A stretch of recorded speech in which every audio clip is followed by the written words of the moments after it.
Social মিডিয়ায় viral হওয়া সেই বক্তব্যে দেখা যায় শেখ হাসিনা বলেছেন, মুক্তিযুদ্ধের পক্ষের সকল শক্তি, প্রগতিশীল শক্তি, মানবিক গুণাবলীতে যারা বিশ্বাস করেন তারা সবাই ঐক্যবদ্ধ হন।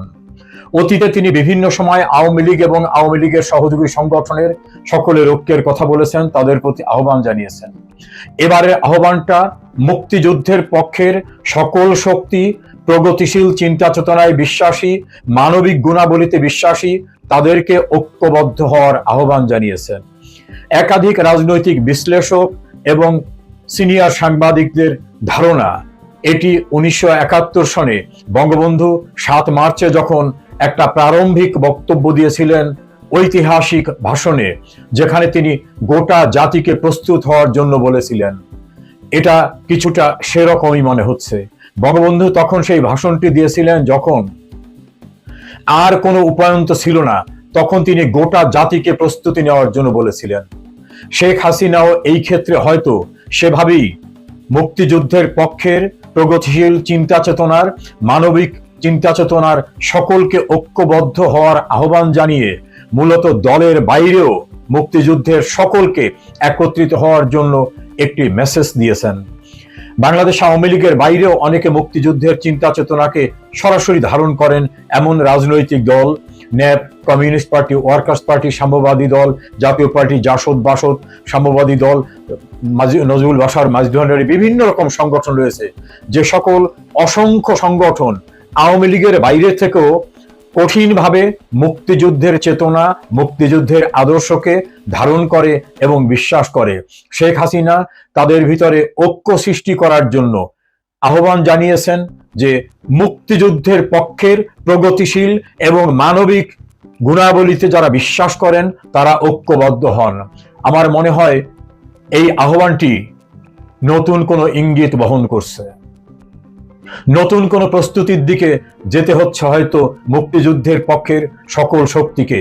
যখন বাংলাদেশে পাকিস্তানের জনক কায়েদে আজম মোহাম্মদ আলী জিন্নাহর জন্মদিন পালিত হয়, যখন জাতীয় পতাকাকে এবং জাতীয় সঙ্গীতকে বদলে দিতে চায়, মুক্তিযুদ্ধের স্লোগান জয় বাংলাকে নিষিদ্ধ ঘোষণা করা হয়, মুক্তিযোদ্ধাদের চরমভাবে অপমানিত করা হয়, জুতা পেটা করা হয়, মুক্তিযুদ্ধের সংগঠকদের কারাগারে আটকে রাখা হয়, রাস্তাঘাটে নির্মমভাবে অত্যাচার করা হয়, মুক্তিযুদ্ধের সমস্ত স্মৃতিচিহ্ন মুছে দেওয়ার জন্য 32 নম্বর বঙ্গবন্ধু ভবন, বঙ্গবন্ধুর মুরাল, বীর শ্রেষ্ঠদের মুরাল সহ সমস্ত স্মৃতিচিহ্ন যখন মুছে দেওয়ার চেষ্টা চলছে, তখন এটা স্পষ্ট যে মুক্তিযুদ্ধের চেতনার বাংলাদেশ আর থাকছে না, এমন একটি ষড়যন্ত্র এগিয়ে যাচ্ছে। পার্লামেন্টের দিকে তাকালেও সেই একই দৃশ্য। ক্ষমতায় যারা আসীন হয়েছেন প্রত্যক্ষ পরোক্ষভাবে তাদের ভিতরেও ঘাপটি মেরে এবং সরাসরি উপস্থিতি মুক্তিযুদ্ধের চেতনার পরিপন্থী মানুষদের। এই পরিস্থিতিতে শেখ হাসিনার আহ্বানটি নতুন করে আরেকটি মুক্তিযুদ্ধে ঝাঁপিয়ে পড়ার জন্য মুক্তিযুদ্ধের পক্ষের সকলকে আহ্বান বলে অনেক বিশ্লেষণের ধারণা। অনেক বিশ্লেষকের ধারণা এই আহ্বানটা 1971 সনের 7 মার্চের আহ্বানের মতোই জাতিকে প্রস্তুতি নেওয়ার। দর্শক শ্রোতা, হয়তো মুক্তিযুদ্ধের চেতনাকে পুনরুদ্ধার করতে আরেকটি মুক্তিযুদ্ধে বাঙালি জাতিকে ঝাঁপিয়ে পড়তে হতে পারে, যার মাধ্যমে আমাদের সেই অসাম্প্রদায়িক গণতন্ত্র, সমাজতন্ত্র, ধর্মনিরপেক্ষতা, জাতীয়তাবাদের যে মূল স্তম্ভ, সেই বাংলাদেশকে পুনরুদ্ধার করতে হবে। সে সময় বোধহয় হাতছানি দিয়ে রাখছে। শেখ হাসিনার আহ্বানে তেমনই ইঙ্গিত বহন করছে।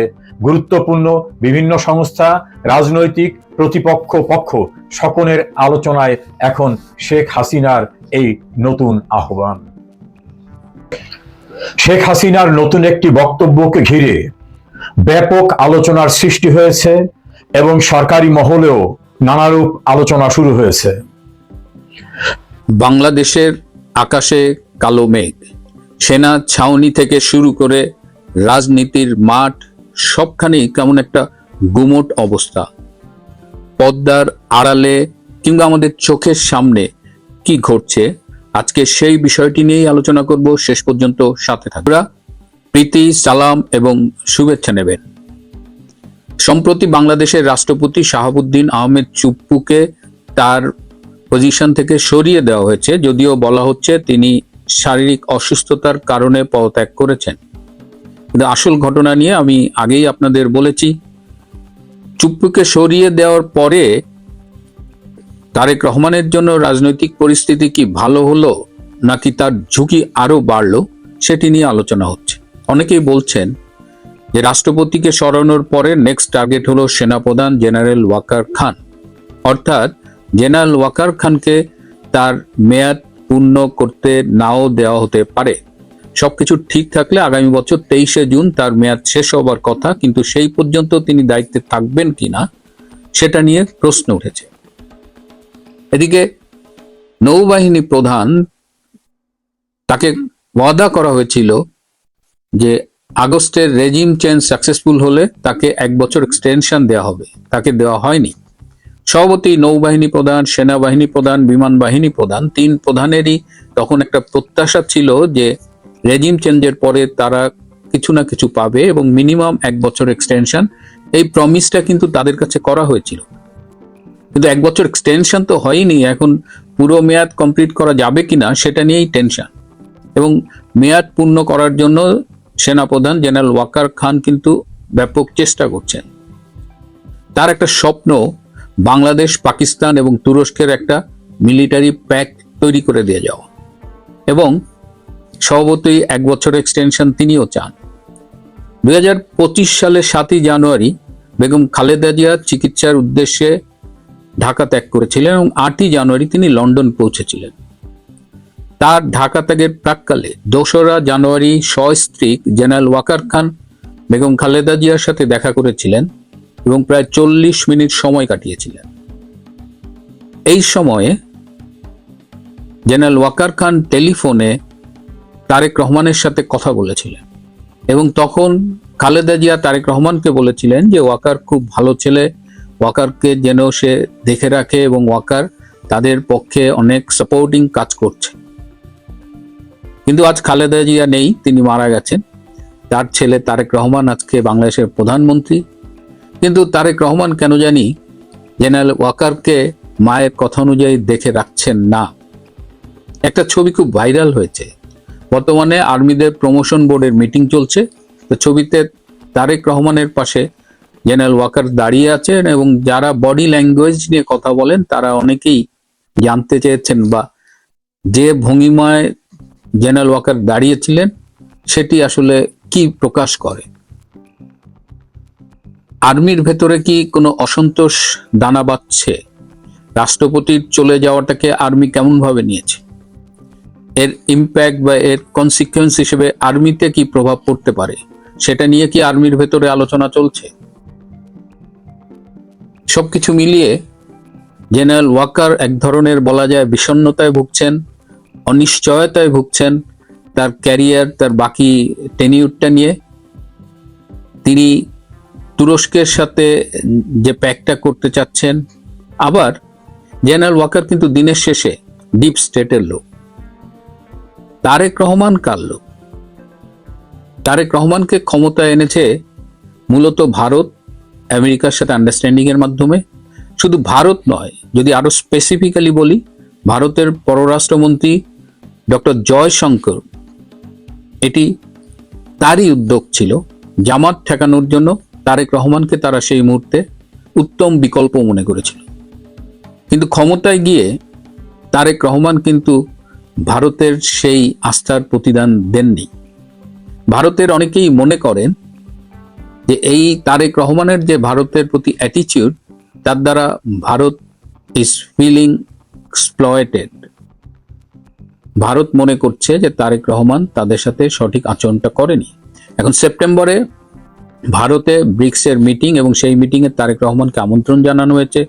দেখা যাক তারেক রহমান ব্রিক্সের মিটিংয়ে ভারতে যায় কিনা। যদিও এই ব্রিক্সের আগেই নরেন্দ্র মোদীর সরকারকে সরিয়ে দেওয়ার একটা চেষ্টা করা হয়েছিল। যখন নরেন্দ্র মোদীর এই কথা বলছি এবং আমি যে ভারতের যে আন্দোলনটা হলো ককরোচ জনতা পার্টির, একটা মজার ঘটনা হয়েছে যে পরশুদিন পাঞ্জাবে একটা পাবলিক পরীক্ষার প্রশ্ন ফাঁস হয়েছে এবং দিল্লিতে যে আন্দোলনটা হয়েছিল সেটা এই পাবলিক পরীক্ষার প্রশ্ন ফাঁস নিয়েই। তো এখন পাঞ্জাবে যখন পাবলিক পরীক্ষার প্রশ্ন ফাঁস হয়েছে, তো পাঞ্জাবের ক্ষমতায় বর্তমান যে মুখ্যমন্ত্রী তিনি আম আদমি পার্টির, তিনি একসময় কৌতুক অভিনেতা ছিলেন। তো তিনি এখন এই পাঞ্জাবের এই মুখ্যমন্ত্রী। তো এখন স্বভাবত একটি আন্দোলন দানা বাঁধবার কথা, কিন্তু পাঞ্জাবে আম আদমি পার্টি বলছে না, এই ধরনের আন্দোলন করা যাবে না। ভারতের কেন্দ্রে দিল্লিতে তারা আন্দোলন করবে, কিন্তু নিজেদের ঘরে যখন একই সমস্যা, যে অভিযোগে তারা এখন অভিযুক্ত, সেখানে কিন্তু এখন আন্দোলন হচ্ছে না। তার মানে আম আদমি পার্টি এবং অনেকে মিলে ভারতে যে আন্দোলনটি করেছিল ককরোচদের সামনে রেখে, সেই আন্দোলনটা আসলে যে যে দাবির কথা বলেছে সেটা না, এর অনেক গভীরে এর শেকড় প্রথিত ছিল। যাই হোক, তারেক রহমান ভারতের সাথে কথা রাখছে না, তারেক রহমান ওয়াকারের সাথে কথা রাখছে না, তারেক রহমান আমেরিকার সাথে কথা রাখছে না। সেটা আবার বলা যায় তাদের অতিরিক্ত চীন প্রীতি। এবং এই যে সার্জিও গোর আসবেন, সার্জিও গোর এসে তিনি আবার রোহিঙ্গাদের সাথে মিটিং করবেন। আজ সকালেও বাংলাদেশ মিয়ানমার যে সীমান্ত, সেখানে আরাকান আর্মির উপরে ব্যাপক আক্রমণ হয়েছে। মিয়ানমারের জান্তা সরকার ব্যাপক বোমবিং করেছে আজকে সকালেও। অর্থাৎ আরাকান আর্মির উপরে কিন্তু একের পর এক আক্রমণ চলছে। এদিকে ডক্টর ইউনূস কিন্তু বাংলাদেশের রাষ্ট্রপতি হবার আকাঙ্ক্ষা এখনো ত্যাগ করেননি। তিনি তার মার্কিন প্রভুদের কাছে তারেক রহমানের বিরুদ্ধে নালিশ করেছেন, কারণ তারেক রহমান তাকে কথা দিয়েছিল তারেক রহমান প্রধানমন্ত্রী হলে এবং ইউনূস যদি শারীরিকভাবে মানসিকভাবে সক্ষম থাকে তাহলে তাকে রাষ্ট্রপতি করা হবে। কিন্তু এখন তারেক রহমান ডক্টর ইউনূসকে রাষ্ট্রপতি করবার মতো ভরসা পাচ্ছেন না। ডক্টর ইউনূস এখনো খুব চেষ্টা করছে, যদিও তার প্রাক্তন প্রেস সচিব ডাস্টবিন শফিককে দিয়ে বলাচ্ছে যে ডক্টর ইউনূস রাষ্ট্রপতি হতে চান না। এটি অসত্য তথ্য। ডক্টর ইউনূস রাষ্ট্রপতি হবার জন্য বিশ্বের নানান প্রভাবশালী ব্যক্তি দিয়ে তারেক রহমানের উপরে প্রভাব খাটিয়ে যাচ্ছে। অর্থাৎ তারেক রহমান ডক্টর ইউনূসের সাথেও কথা রাখেন। তারেক রহমান তাদের দীর্ঘদিনের পরীক্ষিত মিত্র জামাতের সাথেও কথা রাখছে কিনা সেটি নিয়েও প্রশ্ন উঠছে। এ কারণে জামাত এনসিপির যে দুই দলের যে জোটটা, তারা কিন্তু সরকারকে আক্রমণাত্মক ভাষায় বিভিন্ন কথা বলছে এবং এর মধ্যে বিভিন্ন জায়গায় বোম ফুটছে। মেট্রো রেলের নিচে বোম পাওয়া গেছে, উত্তরায় বোম ফুটছে। অর্থাৎ পরিস্থিতি ঘোলাটে হবার লক্ষণ দেখা যাচ্ছে। এই অবস্থায় সার্জিও গোর আসবে 29শে জুলাই। সেটি নিয়েও তারেক রহমান সরকার এই মুহূর্তে ভীষণ ব্যস্ত, কিভাবে সার্জিও গোরকে তারা মোকাবেলা করবেন। কারণ ইতিমধ্যেই চাউর হয়ে গেছে যে চীন প্রশ্নেই মূলত আক্রমণটা হবে। রোহিঙ্গাদের সাথেও সার্জিও গোরের কিছু আলোচনা আছে। অর্থাৎ মিয়ানমার সংক্রান্ত ওই করিডোর, এ বিষয়েও সার্জিও গোর প্রেশার ক্রিয়েট করবেন, যেটা আমি আগেই বলেছি। এবং এই পরিস্থিতিতে জেনারেল ওয়াকার কি করবেন, তার উপরে ডিপ স্টেটের কোনো নির্দেশ আসবে কিনা, সেটাও কিন্তু ভেবে দেখতে হবে। অর্থাৎ আগামী দিনগুলোতে রাজনীতির মাঠ আবার গরম হয়ে যেতে পারে। প্রিয় বন্ধুরা, আজ এ পর্যন্তই। ভালো থাকবেন, সুস্থ থাকবেন, তার চেয়েও জরুরি হলো নিরাপদে থাকবেন। সবাইকে অনেক